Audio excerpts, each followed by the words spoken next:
Our next speaker for this morning will be Mr. Scott Meske, and he'll be giving us a report from the North Dakota Transportation Coalition.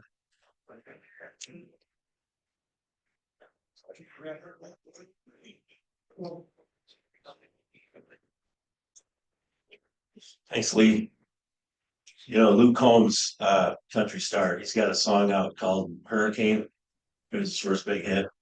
It's kind of what happened to me last night. Kind of got hit by a hurricane. So I'm not 100% today, but it was important. The North Dakota Township Officers Association is one of the founding members of the North Dakota Transportation Coalition that I also represent and help coordinate messaging and legislation. So I just want to give you a little rundown here on what the Transportation Coalition is, what we work on, and why it's important for you guys to be a part of it. So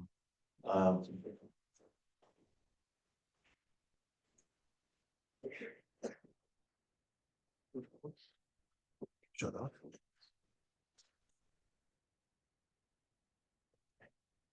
I love technology.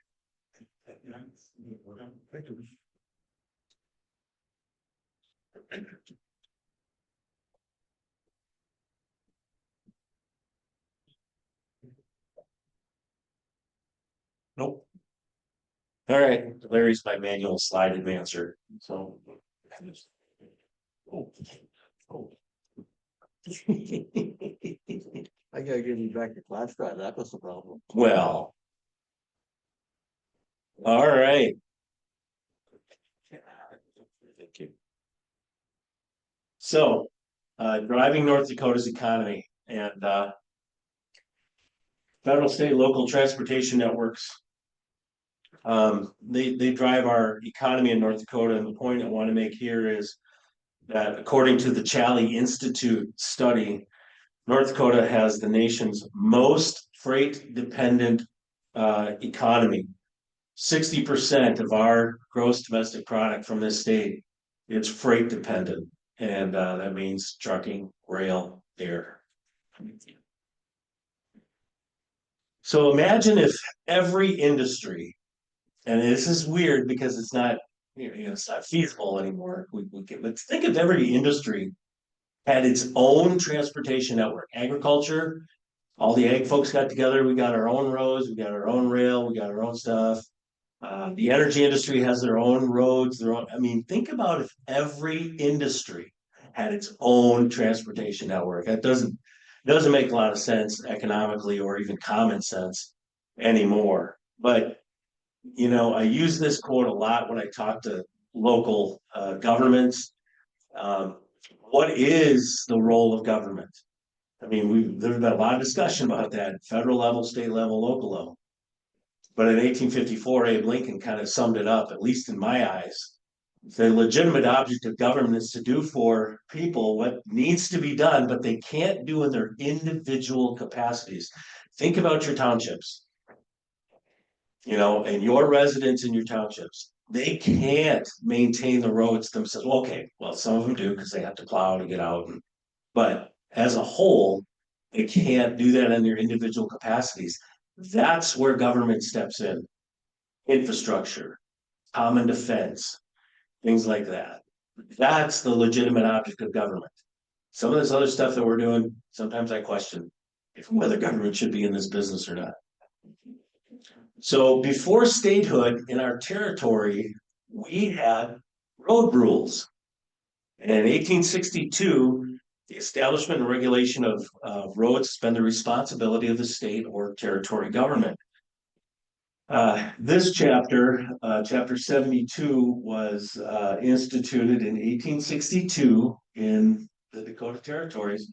All territorial roads not otherwise specified shall be and are hereby required to be 80 feet wide.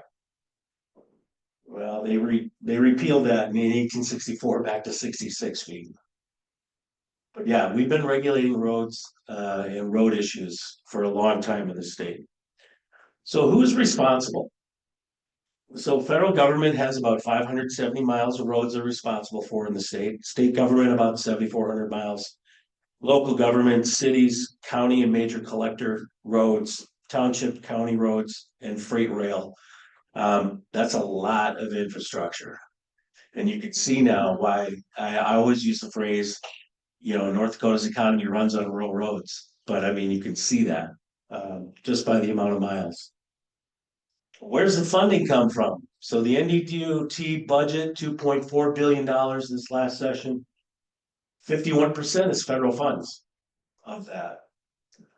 24% state highway tax. And 25% other state sources. Legacy fund earnings, driver's license fees, permits, and borrowing authority. So graphically, we kind of put it in this context. You can see that the state highway tax distribution is kind of the big bucket that gets distributed out to the political subdivisions. Motor vehicle registrations, it was about $360 million every biennium. And last session, we took 50% of the motor vehicle excise tax and put it in to the flex fund, which you've heard about. Did anybody here apply for flex funding for a project in your township? Jerry did. Did you get it? Nope. Okay. I think there were only 19 or 20 township specific projects that were awarded through the flex fund. And that's why, we love the one-time grant funding, the legacy fund earnings, all that kind of stuff. We love that, but it's not regular planning, budgetable amounts of money for townships. So that's why we're moving in a different direction there. But anyway, that's kind of where the funding comes from. Where does it go? It goes on the interstate system, of course. State transportation network, city streets, county highway roads, township, short line, and rural transit grants. It goes everywhere. And there's never enough to go around, right? There's just never enough to meet the demand and the needs. The Upper Great Plains Transportation Institute does a great study every 2 years that's funded by the legislature. And that gives us kind of a benchmark of where, what kind of funds we're going to need to meet the needs of our economy, especially in rural North Dakota. So the Transportation Coalition, I'll tell you a little bit more about us and the process here in a minute.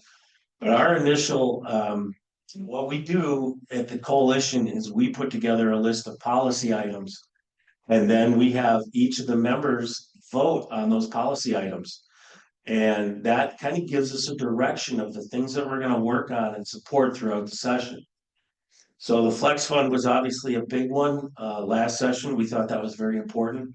And legacy fund earnings.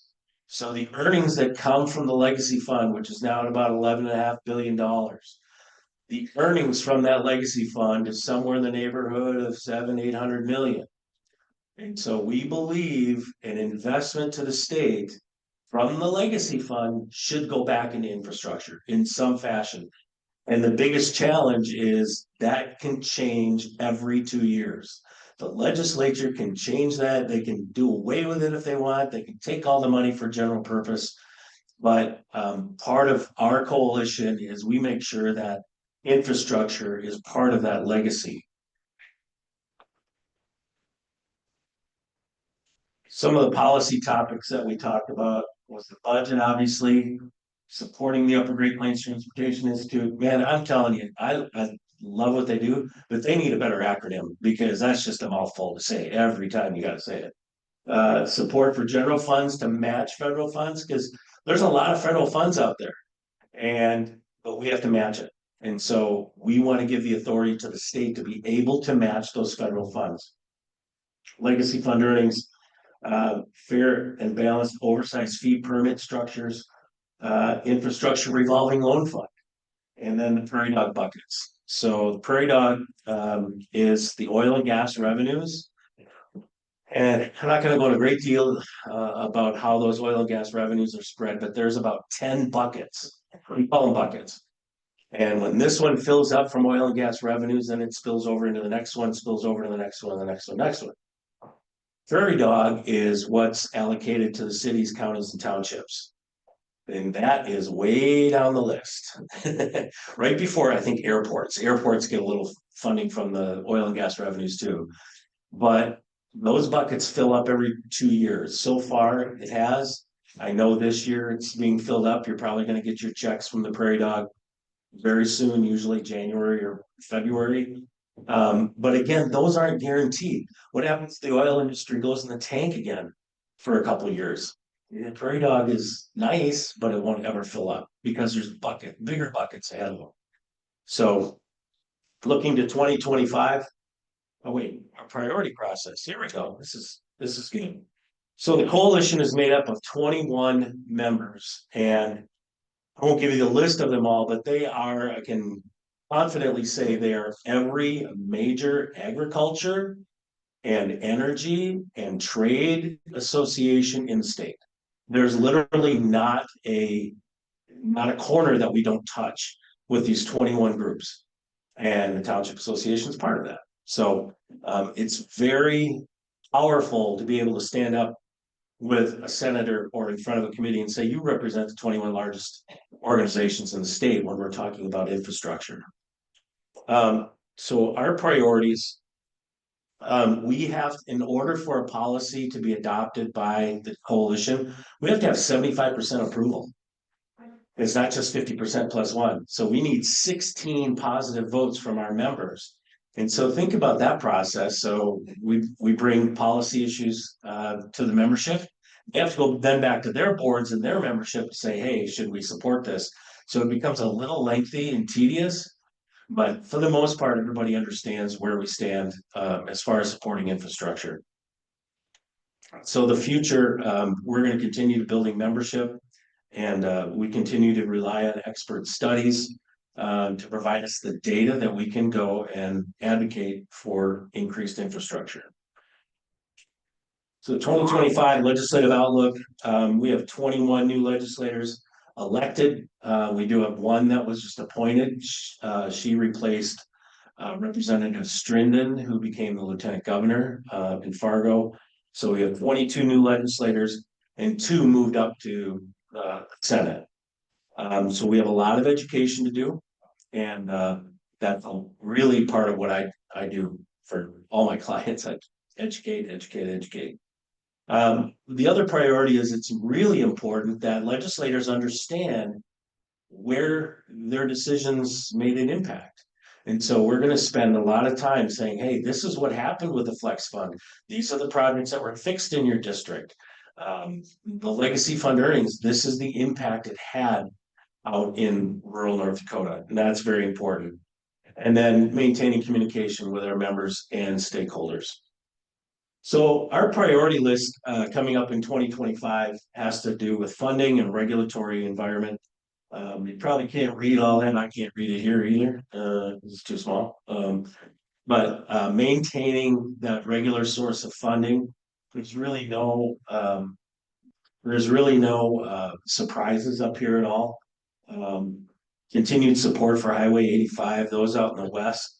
You guys know that the Theodore Roosevelt Expressway has been an ongoing issue. That 4-laning that from Williston all the way down to Belfield has been a priority, and $50 million from the federal government was just thrown up there, and we have to match that. So we could finish that coming up in the next couple of years. And of course, that's going to be important as the presidential library opens up in 2026. We need to have that road safe, because I don't know if you traveled north on 85 from the interstate lately, but it's like playing human Frogger. I mean, sometimes. So, and maintain consistent, transparent project development. So there's some little things in here too, but we do work with the DOT, and we do work with the others to make sure we have the infrastructure funds we need. We have 21 members, as I mentioned, 5 associate members, and our policy development, we need 75% approval before we adopt the policy. Our mission, and we were formed in 2020, and our mission is to advocate for North Dakota's integrated transportation networks. And you guys are a part of it, and it's kind of a benefit for me because I represent both of you, and I'm able to make sure your voice is heard at the Transportation Coalition as well. So it's really about it. So don't, if you have any questions, please. I don't any questions whatsoever. So yeah, it's just part of what you need to do as an association. Be part of coalitions, be engaged in issues that affect you, and be informed. And that's what you're doing by being here. So I appreciate you very much for being here and listening to my nasal presentation today. So, sorry.